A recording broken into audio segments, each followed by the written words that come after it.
Hey, let's start saving some money on scheduling, and this time with EC2 auto scaling. So we're gonna also review why it can be difficult to implement. Let's dive in. So first, Amazon EC2 auto scaling helps you maintain application availability and lets you automatically add or remove EC2 instances using scaling policies that you define. So here, for example, in your VPC, you have different elastic load balancings to move the traffic into your instances. You have one for your web server fleet here and one for your app server fleet or backend if you want.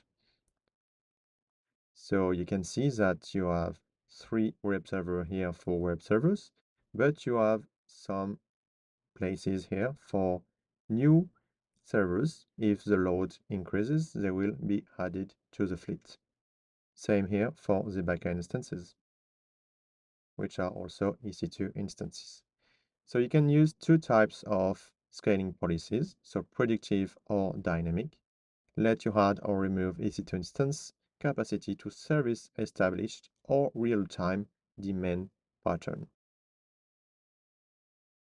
Let's talk about auto-scaling groups. So an ASG contains a collection of EC2 instances that are treated as a logical grouping for the purpose of automatic scaling and management. Here you have your auto scaling group, and you can see that you have to define here minimum size. So let's say 1.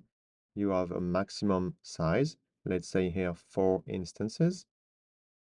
And in between, you have a desired capacity, which is the initial capacity. So here would be 2.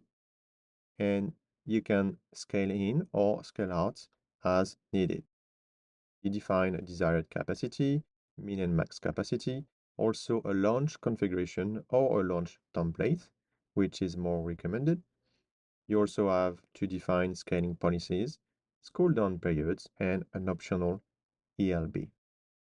Auto-scaling groups can be integrated with elastic load balancers to distribute incoming traffic across instances. So you can see here that you have your ELB here, and it will distribute the traffic among every resources. And the load balancer performs health checks.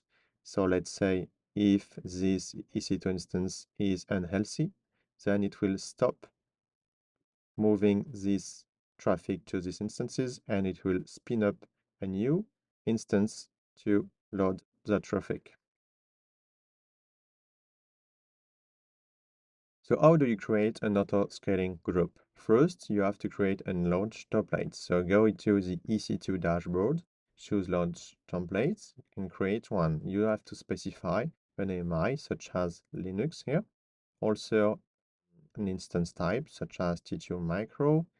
You also a name, network settings, firewalls, key pair, and storage, such as GP2, GP3 volume, and you're gonna review it, and then you click on create launch template.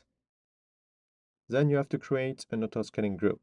So navigate into the auto-scaling group section in EC2 and start the creation.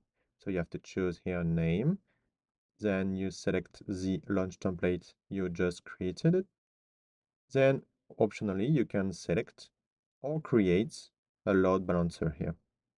And so you put every information about your load balancers and you attach this load balancer to your auto scaling group.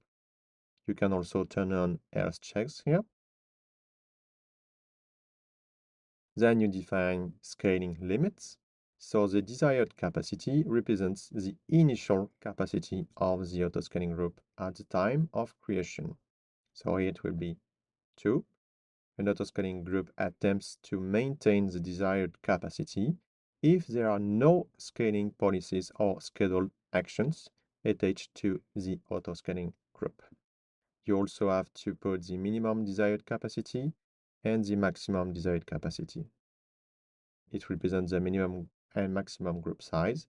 And for minimum capacity, when scaling policies are set, they cannot decrease the group's desired capacity lower than the minimum capacity.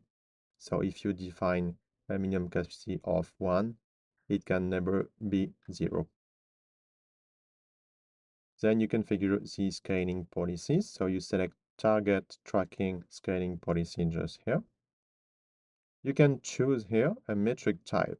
So between average CPU utilization, but also average network in or out, ELB request count per target, and also custom CloudWatch metrics. And with custom CloudWatch metrics, you can use, for example, the memory utilization or max memory utilization if you're enabled the CloudWatch agent. But you can also use some CloudWatch metrics such as SQS, the number of message in a queue. Then you have to choose a target value, which is here 50. And so basically this scaling policy will require to maintain an average CPU utilization at 50%. How to fix it? You can save some money by implementing EC2 auto scaling groups as we just saw. So you have to create launch templates and an auto scaling group. But it can be a complex solution due to incorrect configurations, so it can lead to inefficiencies or failures. Also, defining effective scaling policies require a deep understanding of the application's workload patterns and performance metrics. And finally, determining the optimal cooldown period can be challenging and may require iterative adjustments.